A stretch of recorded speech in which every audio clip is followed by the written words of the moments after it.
Olá, bem-vindo ao programa Assembleia Entrevista. Nosso convidado de hoje é o diretor do Detran Paraná, Marcos Traadi, que vem aqui trazer todas as novidades desse setor que interessa a todos nós. Bem-vindo, diretor. Muito obrigado pelo convite. Vamos tratar de assuntos interessantes aqui, que eu acredito que é do interesse de muita gente, que é o Detran do Paraná. Eu que agradeço, Simone.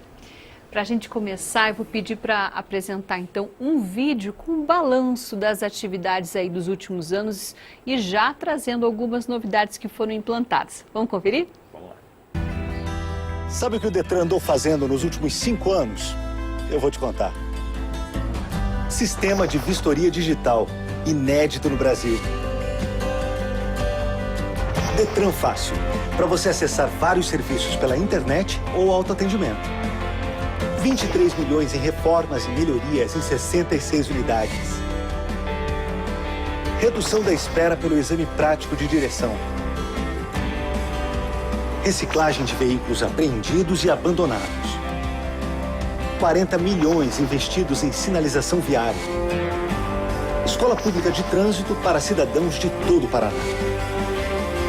100% dos computadores substituídos e valorização dos servidores para atender você melhor. Pois é, foram só 5 anos, mas foram 5 anos sem estacionar.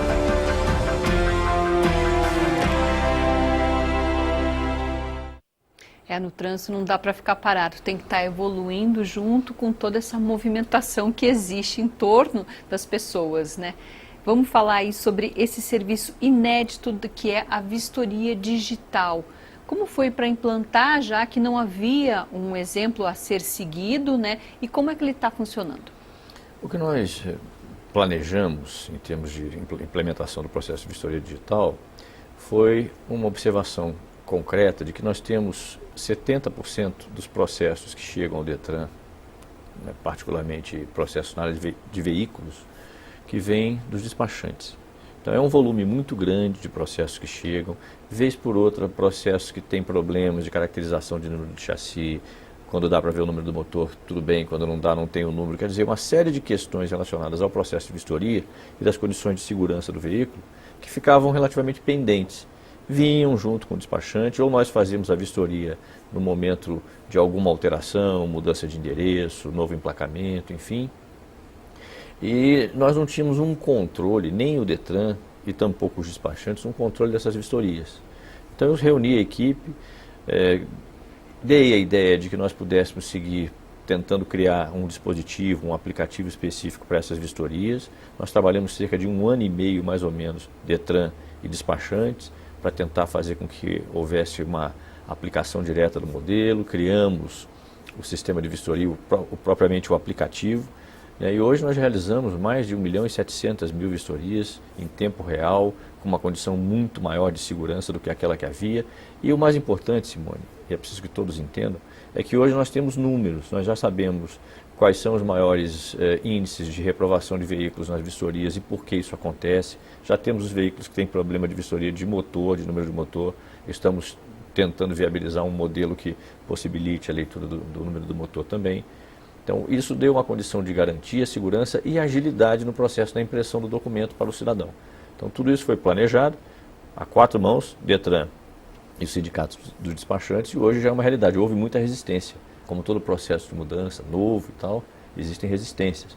Mas nós vamos com um diálogo, quebrando as resistências, e hoje ele funciona plenamente e ele é, de fato, inédito no país, da forma como foi concebido pelo Detran do Paraná. Já tem recebido visitas aí, querendo saber como é que funciona para copiar? Exatamente. Muitos estados já vieram, já levaram o modelo, já estão estudando a forma de implementação. E nós temos uma vantagem no estado do Paraná, que é o nosso sistema de comunicação que funciona relativamente bem.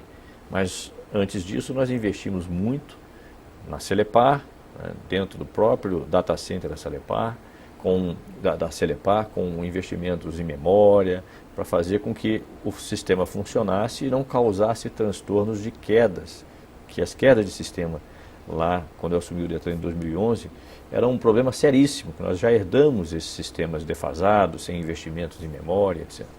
Melhoramos muito.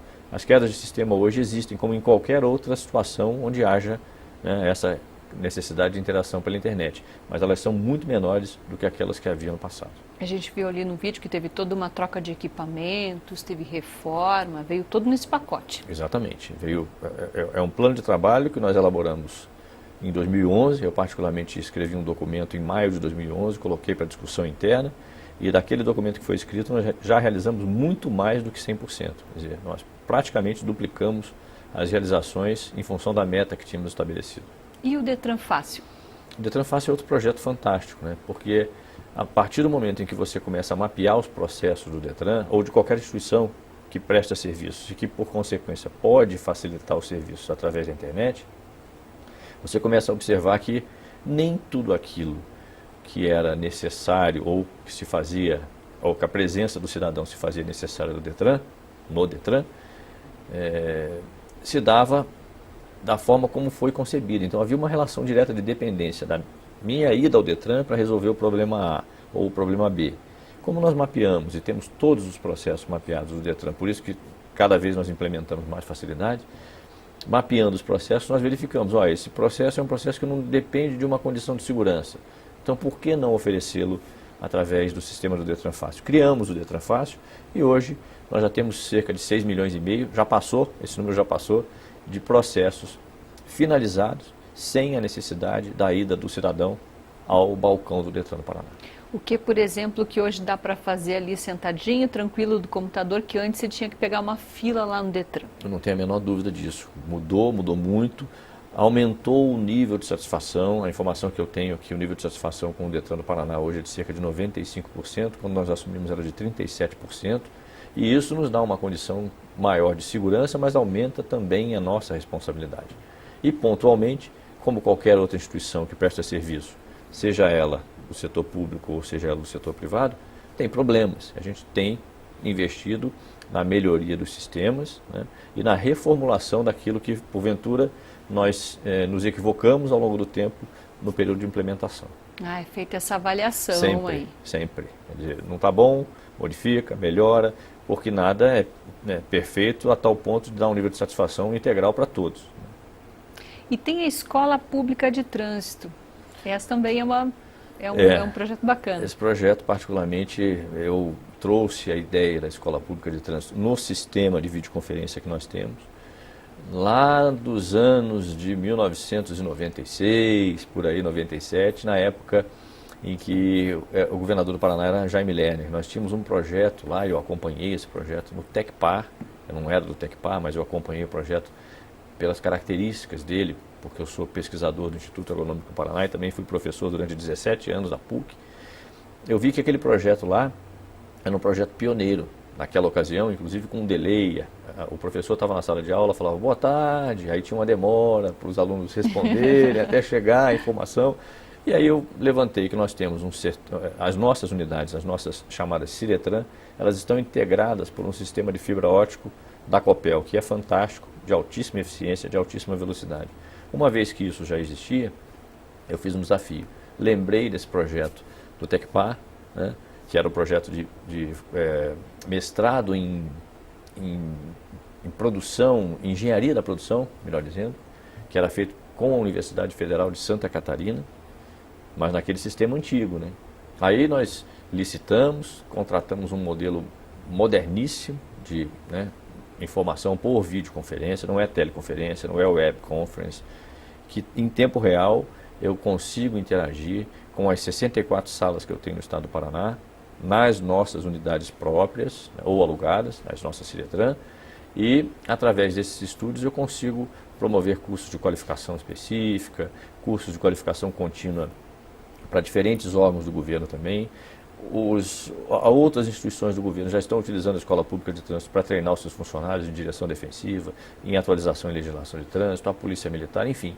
Nós dinamizamos a Escola Pública de Trânsito, que antes era uma coisa reservada, e ela fazia só atividades de educação para o trânsito, e passamos a ter um projeto, de fato, de educação com uma escola que foi concebida com essa finalidade. Inclusive, a nossa economia com viagens, com reuniões, com processos administrativos foi muito grande em relação a isso. Ampliou aí o atendimento e permitiu até aos próprios servidores públicos que entrassem numa nova área, né? Exatamente, nós estamos gradativamente trazendo servidores, qualificando, nós temos cerca de 950 servidores efetivos no Detran e nós fizemos cerca de 2.500, tivemos cerca de 2.500 funcionários que participaram de curso. Então, um servidor fez mais de um curso ao longo desse período e nós continuamos investindo. Hoje mesmo, né, nós assinamos um convênio com a PUC para um curso de especialização na área de mobilidade e saúde pública. Dentro em breve nós lançaremos o projeto de graduação de 370 funcionários do Detran, que o governador Beto Richa já autorizou, junto com a Secretaria de Ciência e Tecnologia. Então, qualificação contínua para quem presta serviço é uma questão de ordem no Detran do Paraná. Isso acaba se refletindo aí depois na carreira, né? Aí Exatamente. sobe um degrauzinho, dois, fica mais feliz, trabalha melhor. A carreira pública é vocacional. Então, se eu fico na carreira pública, como é o meu caso, que eu tenho 34 anos como servidor público, ela é vocacional. Então, se ela é vocacional e o Estado dá essa condição de você evoluir, né, você tem uma satisfação muito maior no ambiente de trabalho e presta cada vez mais melhores serviços e se dedica cada vez mais a atividades mais complexas em detrimento às atividades menos complexas. Vou entrar agora num outro assunto aqui, diretor, que são os serviços da Copel nos totens do Detran. Como assim? Nós, uma vez que temos um modelo de autoatendimento, que eu insisto que também é inédito no país, porque é um autoatendimento que ele fecha o serviço, então tem início, meio e fim, perfeito? Nós entendemos que não só a Copel, mas nós entendemos que como é uma estrutura digital que nós já temos implantada no estado como um todo, cerca de 268 totens já estão em funcionamento e alguns deles em supermercado, em shopping centers, que nós queremos ampliar essas facilidades para essas unidades ou para esses estabelecimentos, nós verificamos que é possível trazer outros órgãos do governo e por que não fazendo com que haja cada vez mais uma possibilidade de o cidadão paranaense encontrar nesses totens serviços de diferentes instituições de governo. Fizemos isso com a Copel de forma pioneira e um piloto, já temos aí um avanço razoável com a Sanepar, já estamos prontos para atender a Sanepar se ela precisar desse tipo de atendimento e queremos que outras instituições de governo venham para o nosso autoatendimento. Uma outra característica interessante, e eu tenho insistido nisso nas nossas reuniões de governo onde eu tenho participado, nas quais eu tenho participado, é o fato de que nós temos a possibilidade do pagamento de todas as taxas do Detran, além das multas, que são as multas estaduais, que são aquelas da Polícia Militar, que é o nosso convênio com a Autoridade de Trânsito, que damos autoridade de trânsito para a Polícia Militar, para o agente de trânsito, serem pagas essas taxas e essas multas através de qualquer cartão de débito de qualquer banco.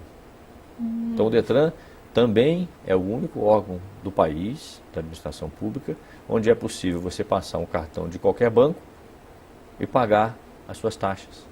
Então isso é uma facilidade que é muito importante, porque as reclamações eram muito grandes. Por que eu tenho que imprimir a guia aqui, depois ir ao banco, é um transtorno para o cidadão. Então nós criamos um modelo inédito no país, isso avançou com o Banco do Brasil, e hoje nós temos no Paraná 2.500 autoatendimentos do Banco do Brasil, são aqueles caixas eletrônicos do Banco do Brasil, onde você já pode pagar as taxas do Detran com qualquer cartão de débito, que não só o Banco do Brasil, e temos 40 mil pontos no país. Se eu estiver viajando e precisar quitar os meus débitos, as minhas taxas, etc., eu faço isso de qualquer caixa, em qualquer lugar do Brasil, nos 40 mil pontos do Banco do Brasil. Muito bem. Facilidade chegando aí para as pessoas. Bom, todos os anos o Detran organiza uma grande campanha aí relacionada ao Maio Amarelo. Neste ano teve aí alguns diferenciais que eu gostaria até que o senhor pontuasse. Antes a gente vai assistir um vídeo para ter uma ideia disso que eu estou falando aqui, do que são esses diferenciais das campanhas desse ano. Vamos assistir lá. Todos os anos, a mistura de álcool e direção faz milhares de vítimas no mundo inteiro. No Brasil, mais da metade das mortes no trânsito são causadas pelo consumo de álcool.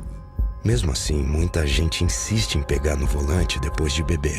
Mas e se a morte viesse alertar você do perigo de beber e dirigir?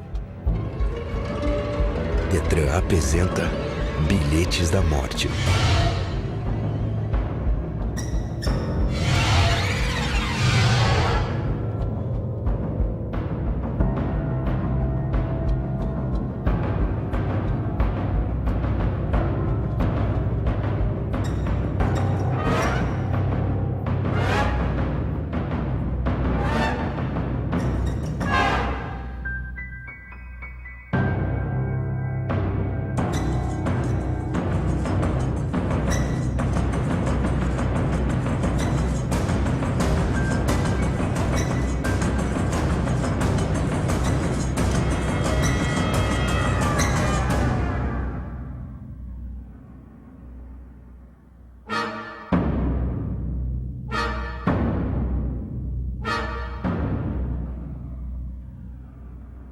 Falou pra mim, ó, olha pra trás. Eu olhei e falei, cara, bizarro. Tá com o carro na garagem ali, no estacionamento, valet, mas não vai rolar ir embora, não. Eu acho que vou chamar um táxi aí.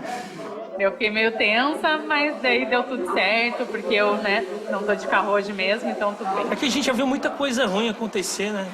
Eu perdi muito amigo, por exemplo, de moto, bêbado.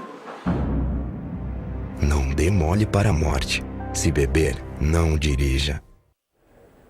Bilhete da morte, ninguém quer saber de aceitar esse convite não, né, de entrar nessa, né? O convite não é bom, não. É melhor evitar, né?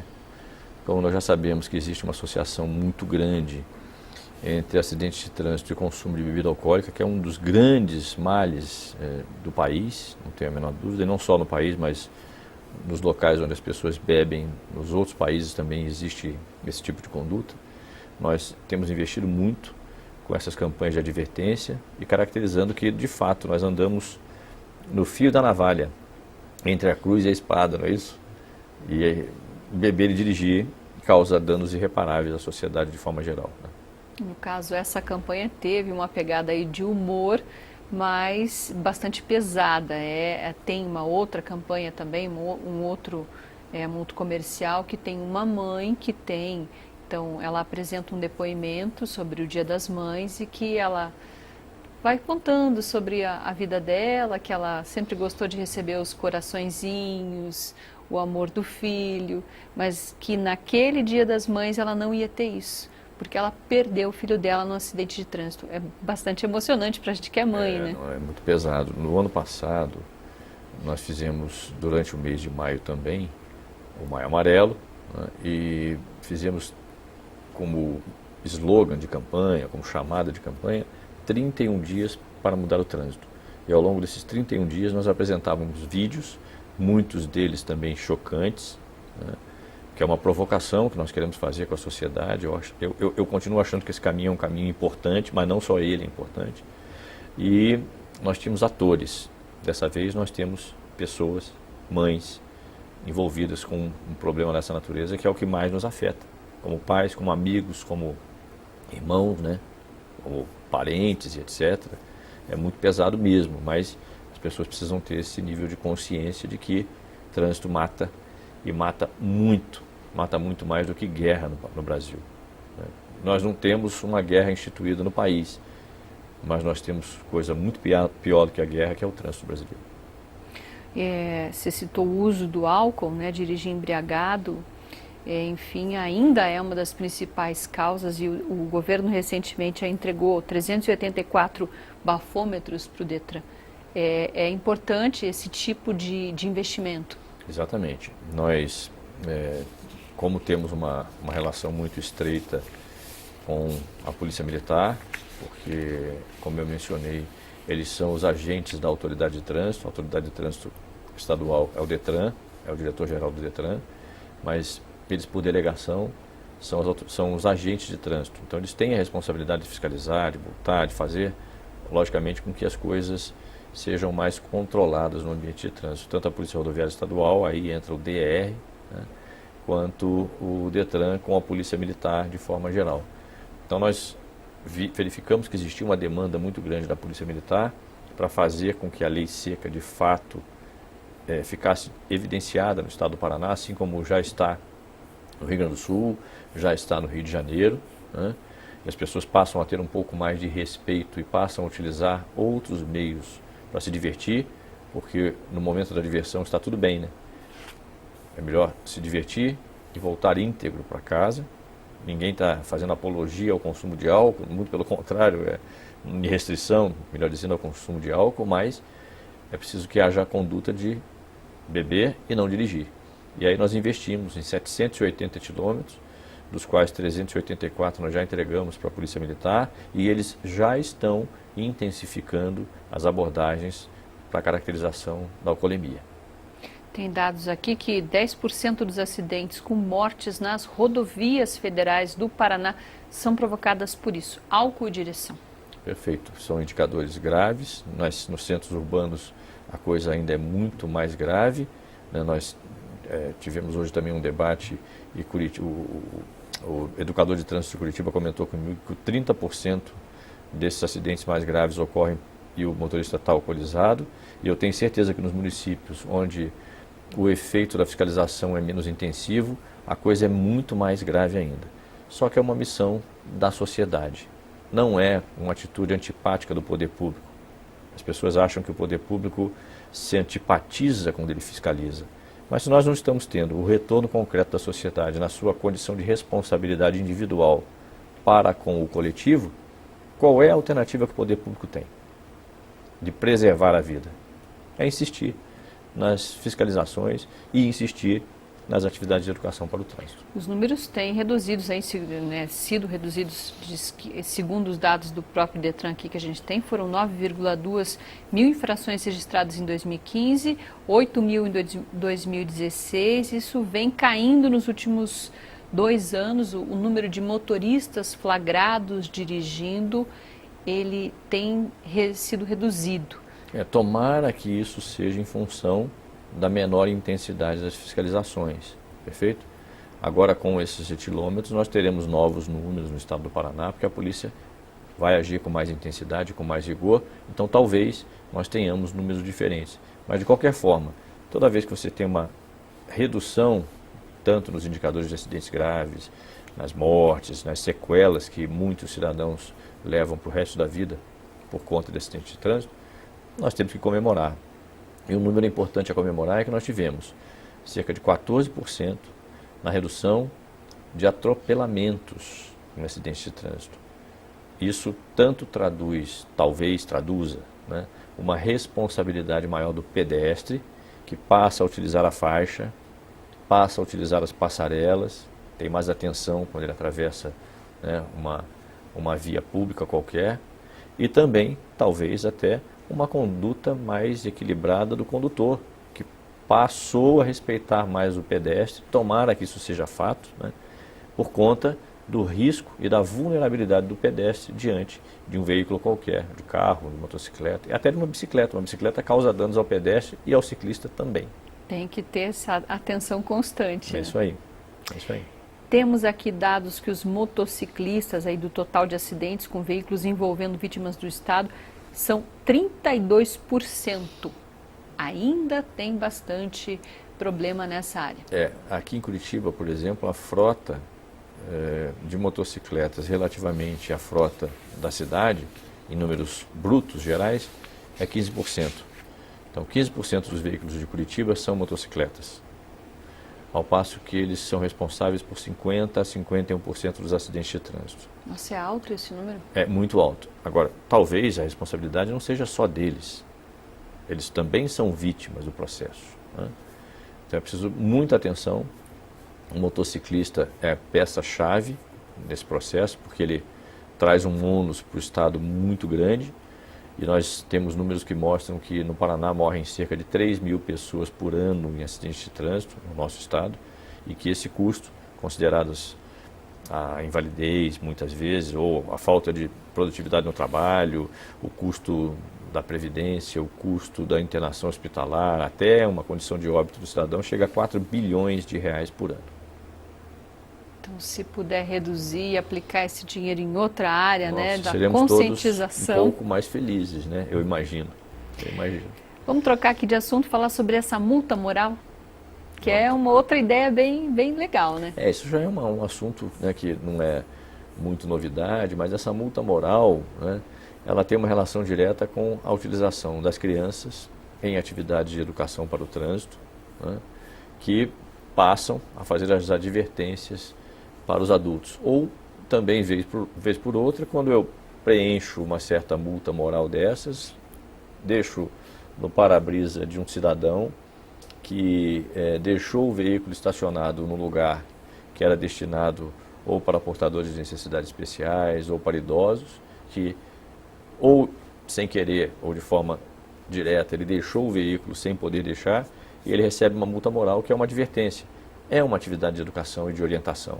Nem sempre a repressão é o caminho mais adequado para que você mude o seu comportamento, né? Então, eu particularmente teria vergonha de receber uma multinha moral tendo cometido aquele equívoco, né, de forma direta, não tendo sido sem querer. Porque às vezes nós cometemos equívocos, todos nós, e as pessoas muitas vezes, elas cobram de mim uma coisa muito concreta. Eu, como autoridade de trânsito, é lógico que eu tenho que me policiar 24 horas por dia para não cometer equívocos. Tem que dar o exemplo. Mas eu também tenho o direito de cometer infrações, porque eu também me distraio, eu também me equivoco, né? E não é anormal esse tipo de coisa. Mas a sociedade tem uma pressão muito forte sobre quem é autoridade em algumas circunstâncias, né?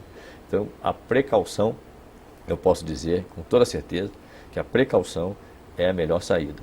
Quando eu cheguei ao Detran, eu não tinha muitos pontos na minha habilitação. Eu tinha 8 pontos na minha carteira de habilitação, e a minha carteira de habilitação há muitos anos já não tinha, quando eu não era diretor do Detran. Agora, como diretor, eu tenho que ter muito mais atenção ainda. E tem sido uma lição de vida para mim. Mesmo que eu não fosse um conto mais infrator, quando eu não era diretor de trânsito, eu passei a ter muito mais atenção agora e tenho aprendido muito com isso, porque é uma lição de vida que eu vou levar, obviamente, para todo sempre, né? Você não vai para o curso de reciclagem, diretor. E que é uma atividade muito importante, independente da condição de punição. E eu até gostaria, né, de convidar as pessoas a participar do curso de reciclagem. Nós em breve abriremos essa oportunidade. Não sei se vai ter candidato, mas nós vamos abrir para quem quer fazer o curso por uma questão de reciclagem de conhecimento. Isso é legal. Eu, particularmente, gostaria muito de fazer o curso de reciclagem no momento em que ele seja oferecido de forma voluntária para quem quer fazer, para passar por um processo de reciclagem. Porque os nossos instrutores são instrutores muito bem qualificados e preparados para isso. Muito bem. A gente está chegando ao final. Queria que o senhor deixasse uma mensagem aí sobre trânsito para quem está nos assistindo. Nós temos tentado tratar o Detran do Paraná, e não só o Detran do Paraná. Eu passei 2 anos como presidente da Associação Nacional dos Detran, que reúne todos os diretores de trânsito do país, que nós somos órgãos executivos de trânsito dos estados e do Distrito Federal, e a nossa missão não é a de promover a anotação das infrações sob qualquer hipótese. Muito pelo contrário. A nossa maior expectativa, a nossa maior esperança é fazer com que as pessoas cada vez mais cometam menos infrações. Que as pessoas passam a acreditar, ou acreditam, melhor dizendo, que o Detran é uma máquina de fabricar multas. Nós não somos uma máquina de fabricar multas. A nossa arrecadação de multas, relativamente ao total do que é arrecadado, é em torno de 3%. E nos dá muito trabalho arrecadar com multas, porque tem recursos, tem papel, tem a parte administrativa, a parte burocrática e, obviamente, não nos interessa arrecadar com multas. Nós queremos cada vez mais que haja menos multas, porque saberemos que está existindo uma conscientização maior e os nossos investimentos em educação para o trânsito, de fato, têm gerado resultado. Isso é que eu gostaria que acontecesse, e faço um apelo a todos para que cumpram a legislação de trânsito, sejam mais cautelosos. Nós temos que nos proteger uns aos outros. Obrigada pela participação, diretor. A gente conversou aqui com o diretor do Detran Paraná, Marcos Traadi, no programa Assembleia Entrevista, e espero que você tenha gostado. Obrigada pela companhia e até a próxima.